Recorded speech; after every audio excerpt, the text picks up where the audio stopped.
The year is 2012. The room is a lecture hall at Clemson University, Agricultural Economics 401. A guest lecturer stands at the podium, Dr. Frank Albers. He's a legend in southeastern farm finance, a man who can read a balance sheet like a poem. On the projector screen is a case study, the financial breakdown of a family farm in Elbert County, Georgia. The numbers don't make sense. Dr. Albers goes silent. He squints at the screen. The students watch him, waiting. He points a long, thin finger at one column. Assets acquired, 1950 to 2010. Every single line item has a note beside it. Paid in full. Cash. No debt. Not a single loan in 60 years. The profit margin is 5 times the state average. Who prepared this report? He asks. A young woman in the front row raises her hand. I did, sir. He points to another line. Orchard yields per acre. The number is nearly double the accepted maximum for Alberta peaches. It's impossible. Is this a typo, Ms. Gable? She shakes her head. No, sir. I checked it 3 times. I drove out there myself. Dr. Albers adjusts his glasses. He looks at the name at the top of the report. The Patterson Family Trust, Elbert County. Something clicks. A memory from a long-dead mentor. A story told over bourbon decades ago. He turns to his laptop. He pulls up a digitized archive from an old rural bank. A loan application. Date, March 1946. Applicant, Samuel Patterson. Amount requested, $800. The application is stamped in red ink. Denied. Dr. Albers reads the loan officer's handwritten notes. Reason for denial. Applicant is a one-armed veteran, deemed incapable of managing orchard labor and equipment. High risk of default. Dr. Albers stares at the 2 documents on his screen. The 1946 refusal, the 2012 balance sheet. The gap between them is 66 years of silence, 66 years of proof. He looks up at his students. His voice is quiet, reverent. Today we're going to talk about the difference between what a man is told he's worth and what a man proves he's worth. This is the kind of story we tell here. The ones buried in old file cabinets. The ones that prove the experts wrong. The stories of quiet, relentless work. If you believe those stories need to be told, subscribe to this channel. You won't want to miss what's coming. Because this story starts not with a balance sheet, but with a boy coming home from a war. The year is 1945. Samuel Patterson steps off a bus in Elberton, Georgia. He is 22 years old. He went to war with 2 good arms. He came back with 1. His left sleeve is pinned neatly at the elbow, a clean, precise fold. The farm he comes home to is tired. His father, Thomas, is tired. The Depression had taken half their acreage. The war had taken their energy. The Georgia red clay is still good, but the equipment is worn out. The future feels small. Samuel doesn't see it that way. In the hospital, he read books, not novels, books about soil science, about horticulture, about new varieties of fruit. He has a plan. He sees a future in peaches, the Alberta peach, hardy, sweet, and perfect for canning. He walks the fence line with his father. He tells him the plan. We're going to buy back our land, Dad, and then some. Thomas looks at his son. He sees the missing arm. The world sees a disabled man. Thomas sees a fire that the war couldn't extinguish. He puts his hand on Samuel's good shoulder. His voice is rough, like the bark of an old oak. They took your arm, son. They didn't take your mind. And they didn't take this dirt. The dirt is enough. Those words would become the foundation for everything that came next. The dirt is enough. March of 1946. The Elbert County Farmers Cooperative Bank, The office is small, respectable. It smells of old paper and pipe tobacco. The man behind the desk is Arthur Jensen. Mr. Jensen is a good man. This is important to understand. He was not a villain. He was a pillar of the community, a deacon at the First Baptist Church. He coached the Little League team. During the Depression, he had personally restructured loans for dozens of families. He kept people on their land. He was respected. He was certain. Samuel lays out his plan. It is meticulous. He has charts drawn by hand. Soil pH reports he did himself with a kit from the Sears catalog. Yield projections based on university studies.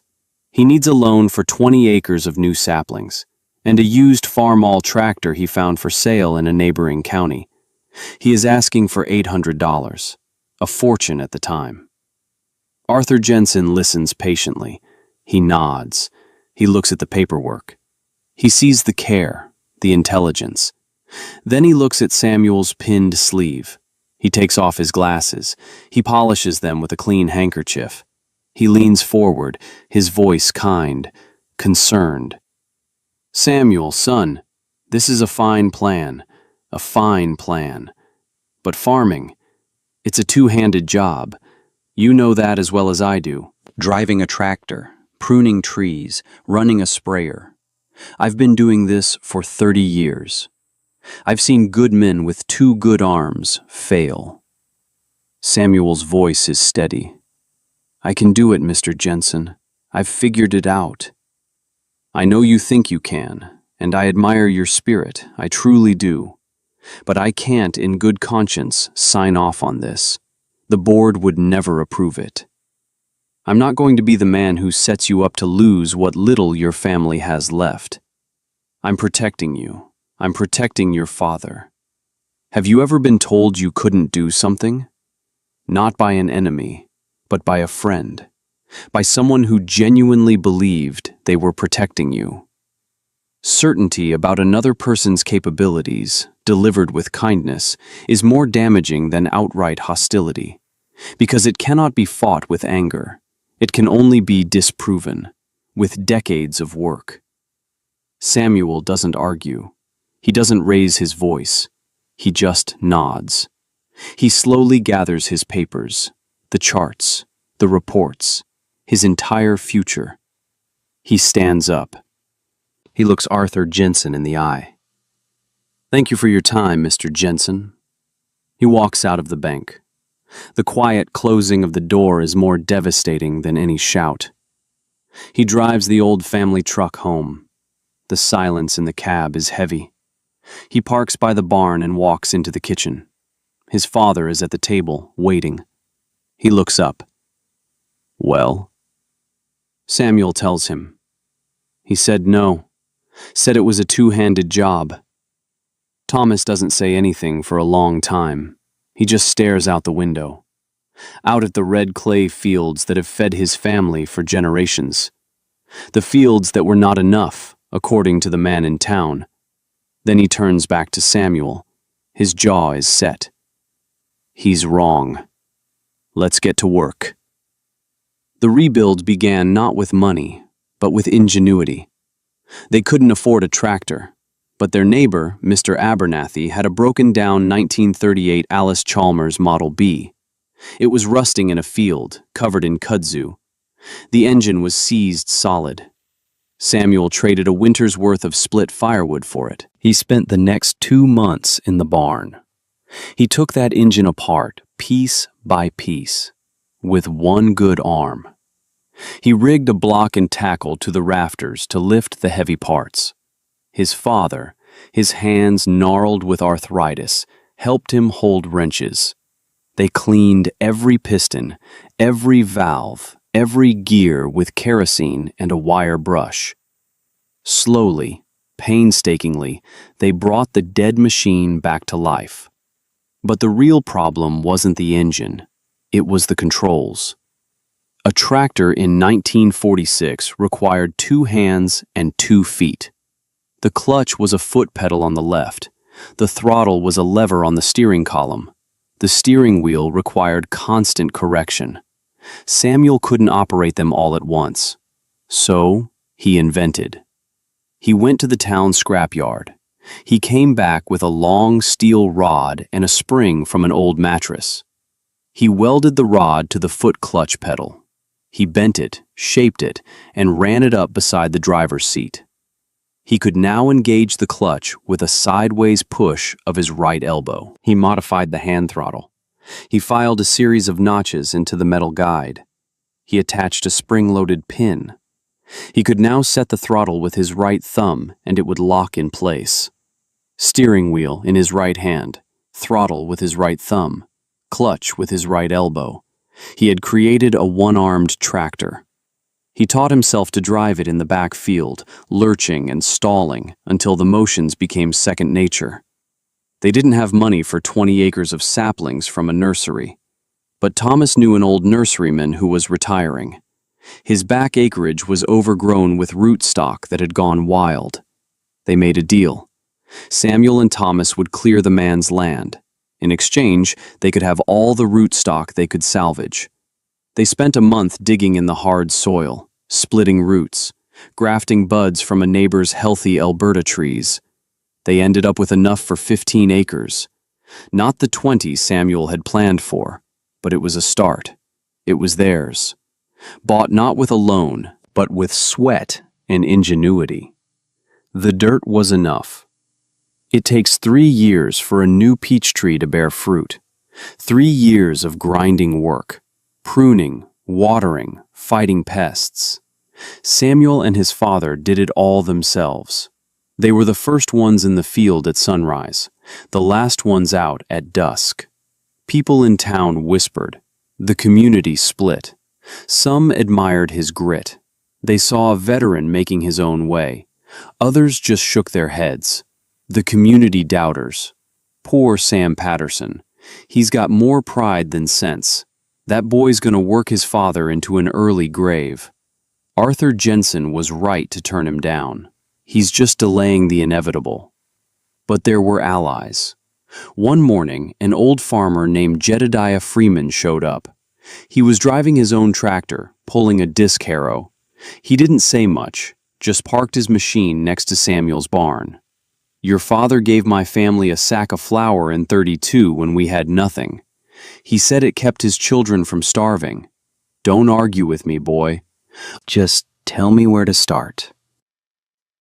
For 2 days, Jedediah helped Samuel cultivate the rows between the young trees. He never asked for a dime. He was paying a debt from a generation before. That's how communities used to work. A currency of kindness, not just cash. Then came the summer of 1949, the first harvest. The peaches came in, and they were beautiful. Large, firm, with a deep blush of red and gold. The yield was higher than anyone expected. The soil, enriched with cover crops and manure just like his grandfather had taught, had worked its magic. Samuel and his father picked for a week straight. They loaded their old truck until the springs groaned. Samuel drove to the co-op loading dock, the same co-op run by the same board that had deemed him incapable. The dock foreman, a man named Carl, came out. He picked up a peach. He whistled. "They're good, Patterson. Real good." But then he looked at his clipboard. His face changed. "Problem is, we've got a glut. Big farms from South Carolina brought their crop in early. We're full up. We can't take yours." Samuel looked past him. He could see empty space on the dock. He could see them unloading another farmer's truck right then. He understood. This wasn't about space. It was about him, the small-timer, the one-armed man, the one who didn't have a loan with them, the one they had already written off. It was easier to say no. Carl felt a little bad. He wouldn't meet Samuel's eye. "Look, I can give you 10 cents on the dollar for juice grade. They'll just get pressed. Or you can just take 'em home." Samuel stood there, The sun was beating down. The smell of ripe peaches filled the air. 3 years of his life were in that truck. "You're telling me to dump them?" Carl shrugged. "Not my call, Sam." So he did it. Samuel backed his truck up to the edge of the loading dock property. He opened the tailgate. He began to push the crates off. One by one, a mountain of perfect, beautiful peaches piled up in the Georgia dust. A crowd of other farmers gathered. They watched in silence. It was a funeral for a crop. Inside his office, Arthur Jensen watched from the window. He saw the fruit of the man he had refused, piling up like garbage. He felt something he couldn't quite name. It wasn't guilt. It was the unsettling feeling that his certainty was cracking at the foundations. He turned away, unable to watch. As the sun began to set, casting long shadows across the yard, a truck rumbled up the road. It was a beat-up Ford flatbed. It rattled and smoked. It was driven by a man nobody at the co-op recognized, or at least nobody wanted to admit they recognized him. A man from the hills. A man who lived by his own rules. A man they called Silas. Silas was a moonshiner, a legend in the hollers north of the county line. He got out of his truck. He was tall and lean, with eyes that saw everything. He walked over to the pile of peaches. He didn't say a word. He picked one up. He smelled it. He took a bite. Juice ran down his chin. He looked over at Samuel, who was standing by his empty truck, covered in dust and defeat. "What'd they do, son? Tell you they were no good?" Samuel just shook his head. He was too tired to be angry. "They said they were full." Silas spit out the pit. He laughed, a low, rumbling sound. "They're fools." He walked over to Samuel.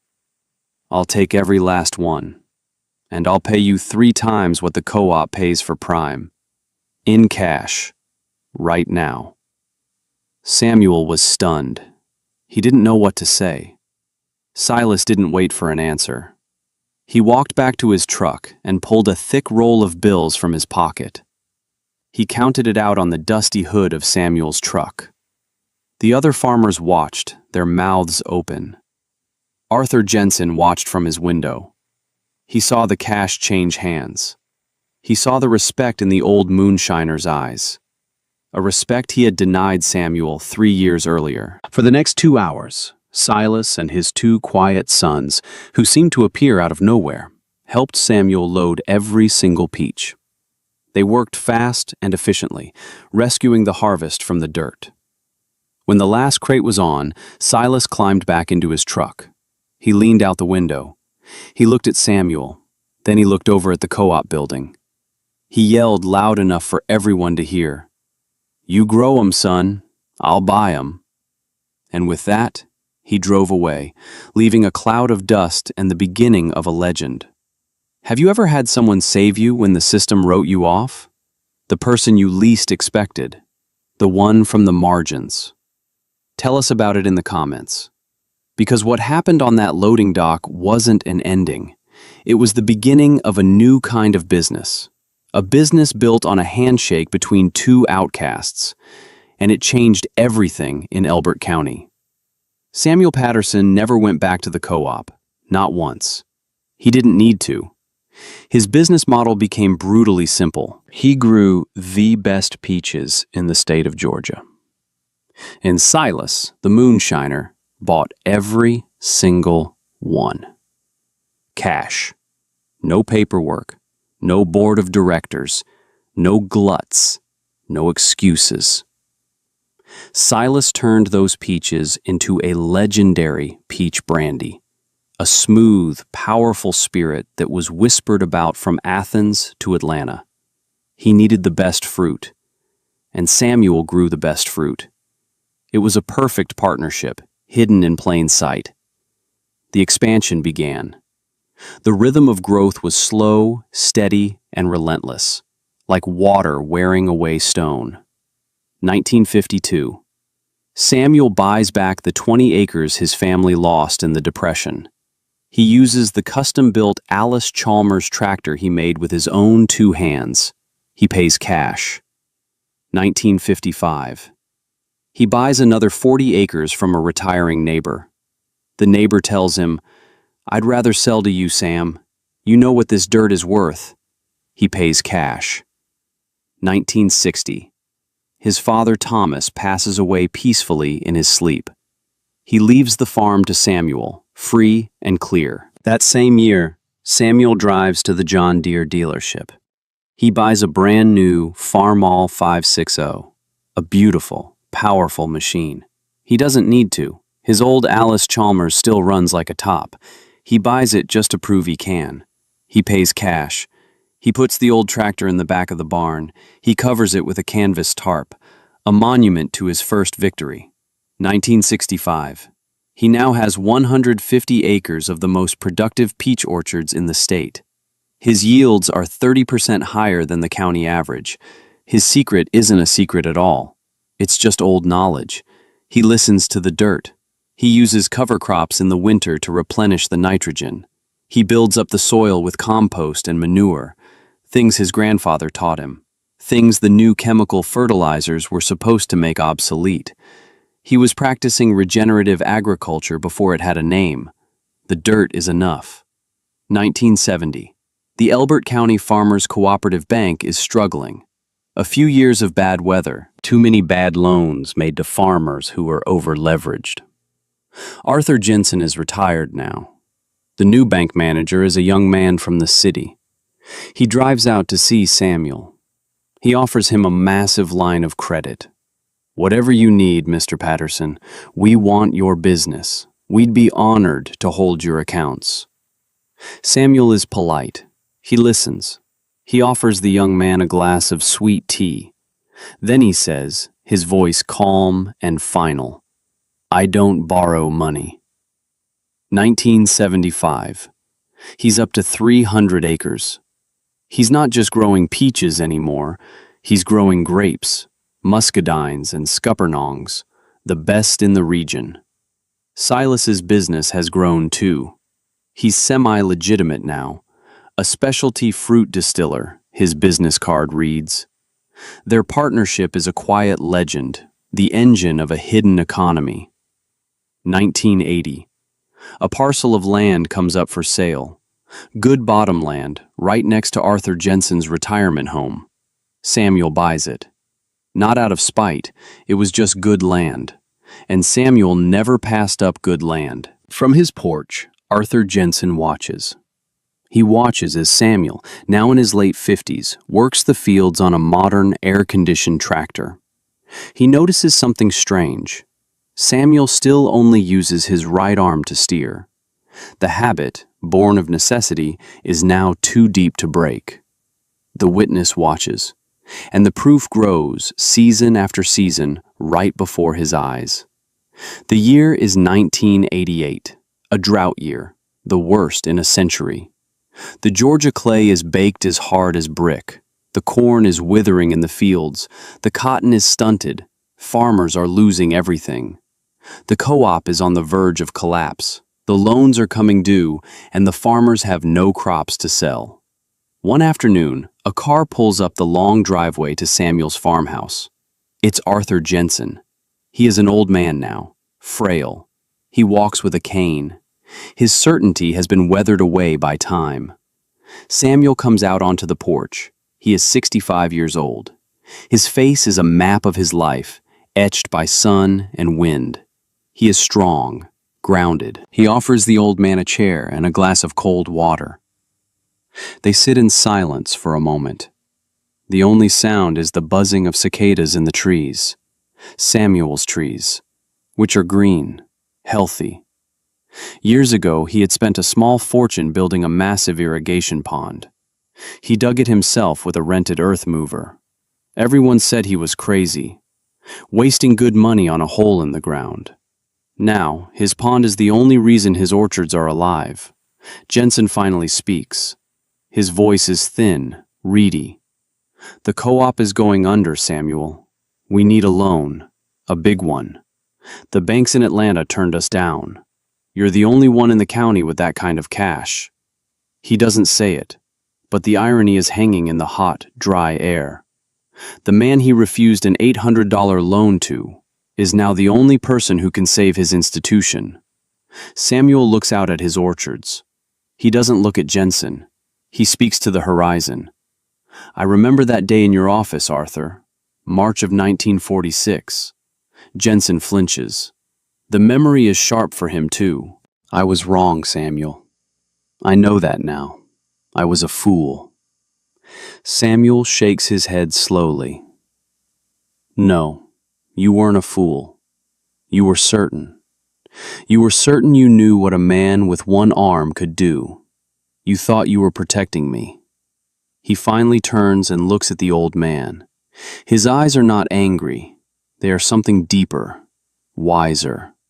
"Let me tell you what that kind of certainty costs a man, Arthur. It's not the money. I would have made the money eventually. It's the dignity. It's having to prove every single day for 40 years that you belong in a world that decided you didn't. You can't fight that with anger. You can't reason with it. You can only fight it with work, decades of it. It's the loneliest fight there is." A silence falls between them, a 42-year silence. Finally, Samuel stands up. "I'll help. Not for the co-op, not for you, for the families, for the men like my father and Jedediah, the ones who know what this dirt is worth." He agreed to provide a substantial, no-interest loan to the co-op, secured by its assets. He saved it from bankruptcy. But he never became a member. He never set foot in that building again. Samuel Patterson passed away in 2010. He was 87 years old. He died on the farm he was born on, in the house his father built. But his story didn't end there. The legacy rule states that a person's triumph is not individual. It is systemic. It ripples outward. The Patterson Family Trust, which now manages over 2,000 acres of prime Georgia farmland, established a scholarship. It's at the University of Georgia's Agricultural College. They call it the One-Arm Good Dirt Scholarship. It is given every year to a student with a physical disability who wants to go into farming. They have funded 12 students so far. 12 new beginnings, born from one man's refusal to end. And the tractor? The old 1938 Alice Chalmers?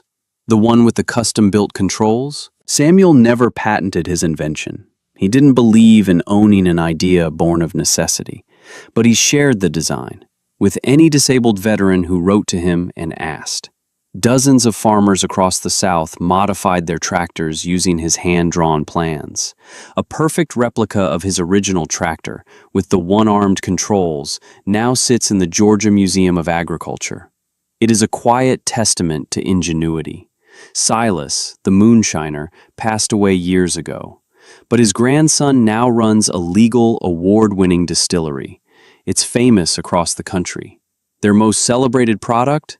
A premium peach brandy. They call it Patterson's Reserve. The label on the bottle features a simple drawing of a single peach tree and a small line of text at the bottom. In partnership since 1949, they still buy every peach from the Patterson farm, a handshake deal that has now lasted for 3 generations. Back in that Clemson classroom in 2012, Dr. Frank Albers finishes the story. He closes his laptop. He looks at his students. Their faces have changed. They are no longer just looking at a case study. They are looking at a life. Most business lessons are about spreadsheets and profit margins. But the numbers are just the consequence. The story is always about something else. He reaches into his briefcase. He pulls out a small, worn piece of metal. It's heavy, grooved, and polished smooth from years of use. It's the notched locking mechanism for the throttle. From Samuel Patterson's original tractor. Samuel's granddaughter gave me this after his funeral. She said he kept it on his desk. A physical artifact. A reminder. To remind himself that the most dangerous limitation is the one someone else puts on you. especially when they do it with the best of intentions. Proving someone wrong who thinks they're being kind is the loneliest fight there is. It's a fight you can't win with words. You can't win it with an argument. You can only win it with decades of quiet, relentless proof. You win it by making your life the argument. By turning your farm, your business, your work into a balance sheet that no one can deny. Right now, somewhere in the world, a young person is being told what they can't do. Not out of cruelty, not out of malice, but out of concern, out of protection. Someone is drawing a box around their life because they are certain they know its limits. They are being told that their dream is a two-handed job, and they only have one. If this story reminded you of someone who refused to stay in their box, share it with them. If you believe we need more stories about the quiet heroes who prove the world wrong, subscribe to this channel. And in the comments below, tell us about a time. A time you, or someone you know, turned a "you can't" into a "watch me." Because those are the stories that matter. Those are the stories that give us all the strength to get to work. To trust that the dirt is enough.